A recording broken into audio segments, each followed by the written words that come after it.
I've just come off after playing all the demonstration shots to give you an idea of the different techniques.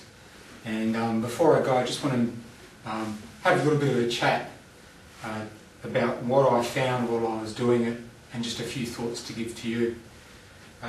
First thing was, the equipment I was using were both just my normal Matsushita Pro Special blade, which is just a willow and carbon arrowlate blade, probably medium speed, nice, fairly big head, good defensive blade. The long pips I was using was just plain old Stiga Destroyer, no sponge. The anti-spin I was using was Yasaka Anti-Power. I think it's in about a 2 to 2.1 sponge. But as you can see, if I bring it up a little bit, it's just completely gripless, really. So it doesn't really generate any spin whatsoever. The ball slides quite nicely. First things I noticed, just from my impressions of the two, is firstly, the anti-spin is much easier, firstly to control, secondly to actually hit with, and the margin for error is more than with the long pips. Plus it's a little bit, I find, a little bit more consistent with how it reacts off the actual bat. By that I mean that when I play a certain shot, the anti-power almost always exactly the same reaction.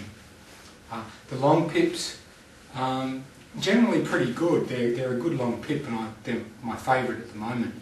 But there are some times when it doesn't give me quite the response that I'm expecting, which would probably come down to the amount of bending of the pips that I'm getting, and that could be messing with the actual response of the ball a little bit.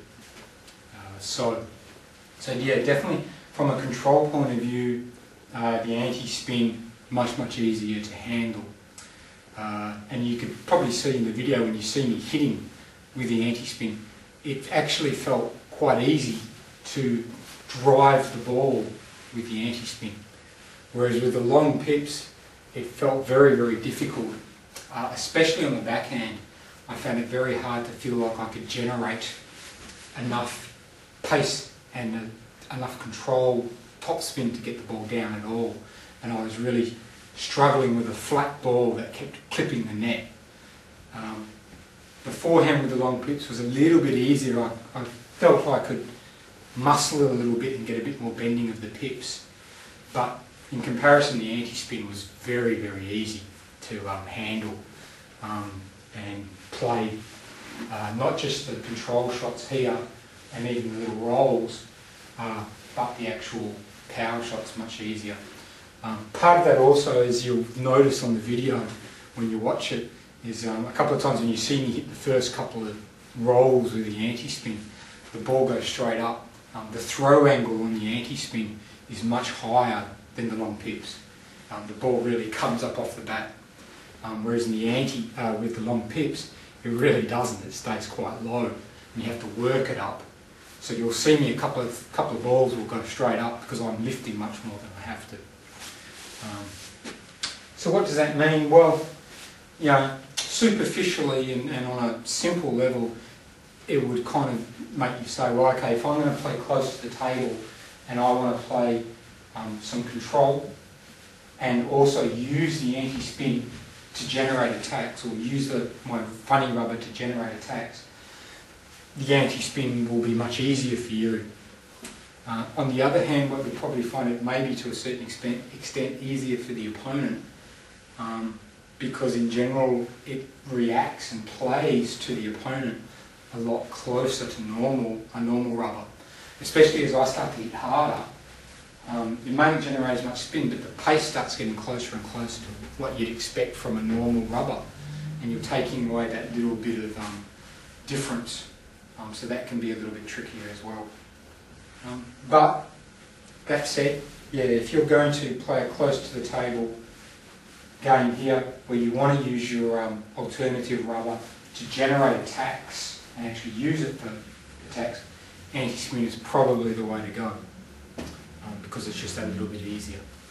If you're going to use the alternative rubber to set up your inverted attacks, then in that case I'd probably be saying, well, we're looking at maybe the long pips, because the long pips have a little bit more effect and a little bit more variation.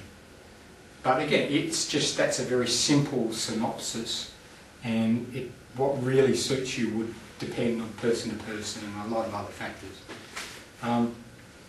A couple of things in terms of the technique. This was with my robot, very much just a float ball, no spin whatsoever. Because I'm using the butterfly amicus, it's quite easy to get just a really dead ball that had really nothing on it. I didn't have it coming up too high because I didn't want to be driving down and sort of cheating. I wanted to force the shot and give myself a lower margin for error. Technique-wise, the sort of things to be looking for here in terms of the technique is really, you'll notice that when I'm playing, the pace off that controlling ball is not amazingly fast.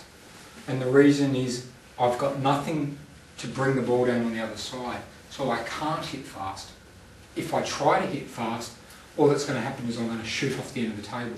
And you'll see it happen a few times in the video where I have basically just gone off the end, because I've been trying to up my speed just to give you a demonstration of exactly how fast you can go with this stuff.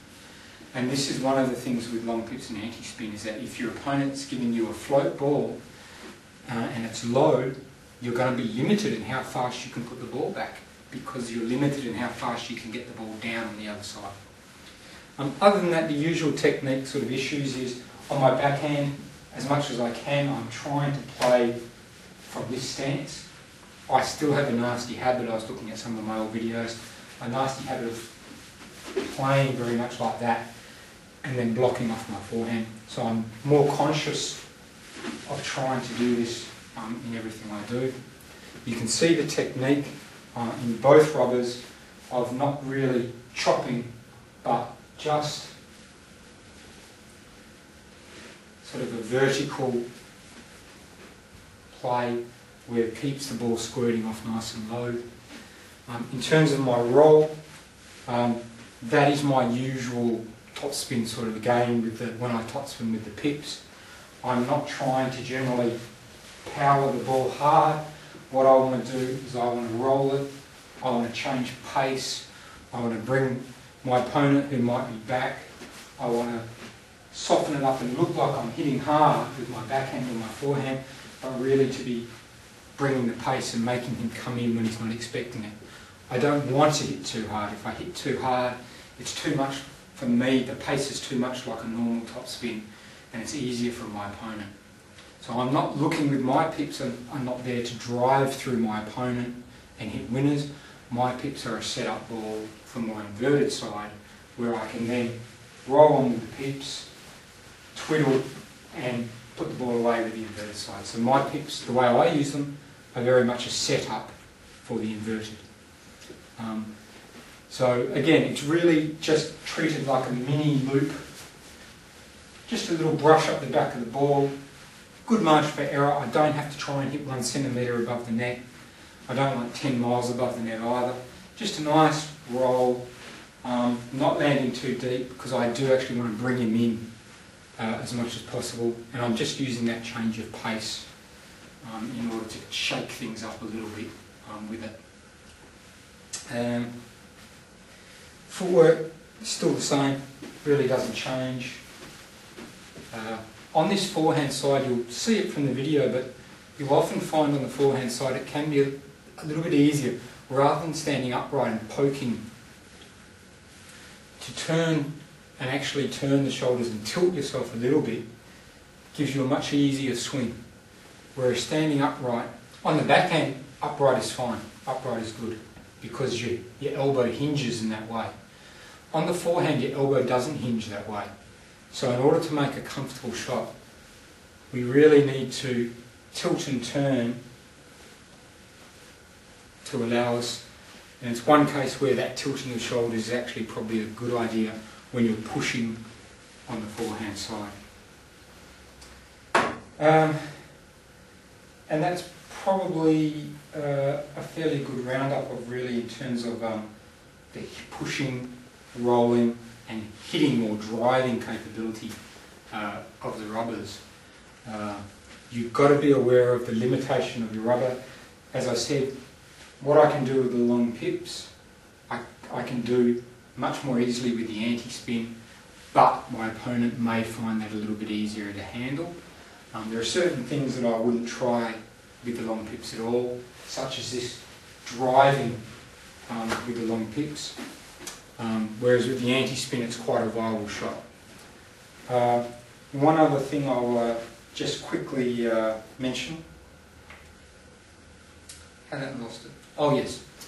The other thing I'll mention is you may look and you'll see a couple where I try to demonstrate a little bit of the side spin technique. And the first thing you'll notice that if your opponent really gives you a float ball with nothing on it, and you do this side spin stuff, nothing happens. At least for me, nothing happens. I can't, when I'm trying to do these techniques with the pips against a pure float, the ball's going straight back. There is no wobble. So whether that's just my limitations, I'm not a great side spinner using that side spin technique. I don't see a lot of wobble. It's usually easier to get that kind of effect when someone's giving you a little bit of backspin, and you can, instead of just going sideways, you can actually sideways and up, and that sort of allows you to start generating some good side spin and get that going. But for a pure float ball, it's probably not worth your while trying to be too tricky with funny motions, because really at the other end it doesn't come straight off your rubber anyway and doesn't really achieve a lot. Okay.